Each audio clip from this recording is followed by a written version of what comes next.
Hello friends, welcome to soccer 7. ఈరోజు మనం పెసరపప్పుతోటి ఒక స్వీట్ ఐటెం చూద్దామండి. ఇదే పెసరపప్పు హల్వా. దీన్ని మనం ఈరోజు బెల్లంతో ప్రిపేర్ చేసుకుందాం. చాలా బాగుంటుంది. ఎక్కువగా పెసరపప్పు హల్వాని నార్త్ సైడ్ చేస్తూ ఉంటారు. ఇప్పుడు దీని ప్రిపరేషన్ మెథడ్ చూసేద్దాం. పెసరపప్పు ఒక కప్పు తీసుకుంటున్నాను. దాన్ని ఒక బౌల్లో వేసుకొని వాటర్ పోసుకొని దీన్ని బాగా 2-3 సార్లు బాగా వాష్ చేసేసుకోవాలి. బాగా వాష్ చేసుకొని మనం వాటర్ మొత్తం కూడా వంచేసి పెట్టుకోవాలి. ఇప్పుడు ఇందులో వాటర్ మొత్తం వంచేసుకున్న తర్వాత దీన్ని మనం రోస్ట్ చేసుకోవాలండి. స్టవ్ ఆన్ చేసుకొని ఒక ప్యాన్ పెట్టుకోండి. అందులో మనం వాటర్ వంచేసి పెట్టుకున్న పెసరపప్పును వేసుకుందాము. ఫ్లేమ్ మనం తక్కువలో పెట్టుకోవాలి. దీన్ని ఇలాగే డ్రైగా రోస్ట్ చేసుకుంటూ ఉండాలి. ఫస్ట్ మనకి వాటర్ అంతా కూడా పోయి డ్రైగా అయిపోతుంది. తర్వాత దీన్ని కొంచెం సేపు రోస్ట్ చేసుకున్నట్లయితే మనకి పెసరపప్పు వేగిన వాసన వస్తుంది. ఇంకా కలర్ కూడా కొంచెం చేంజ్ అవుతుంది. ఇప్పుడు దీన్ని మనం ఒక ప్లేట్లోకి తీసుకొని చల్లారనివ్వాలి. ఇది మనకి చల్లారిన తర్వాత ఒక మిక్సీ జార్ తీసుకొని ఈ పెసరపప్పు అంతా కూడా మిక్సీ జార్లో వేసుకొని దాన్ని బాగా మెత్తగా పౌడర్ లాగా చేసి పెట్టుకోవాలి.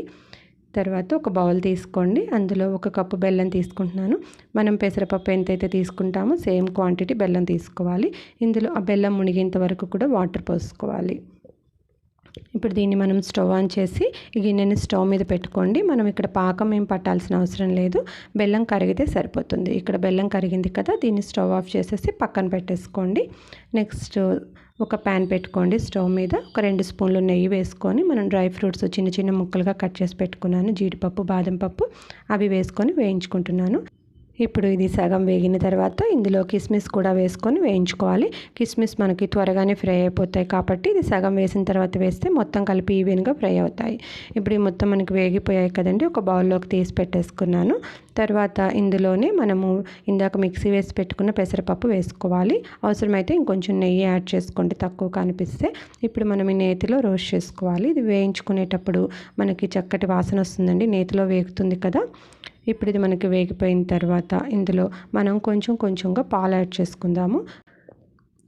పాలు మనం ఒక ఫుల్ గ్లాసు పాలు తీసుకోవాలండి. దీన్ని ఇందులో కొంచెం యాడ్ చేసుకుంటూ ఉన్నాను. మొత్తం ఒకేసారి వేసినట్లయితే అది పాలని త్వరగా అబ్జార్బ్ చేసేసుకుంటుంది. సో అందుకని కొంచెం పాలు యాడ్ చేసుకుంటూ దీంట్లో మనం పాలల్లో ఇది ఉడకాలి.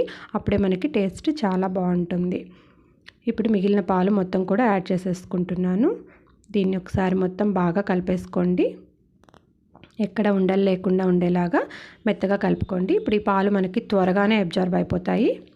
సో ఇప్పుడు మనకి ఈ పాలన్నీ కూడా ఇలా అబ్జార్బ్ అయిపోయాయి కదా. ఇప్పుడు ఇందులో మనం ఒక 2 స్పూన్స్ నెయ్యి యాడ్ చేసుకుందాము.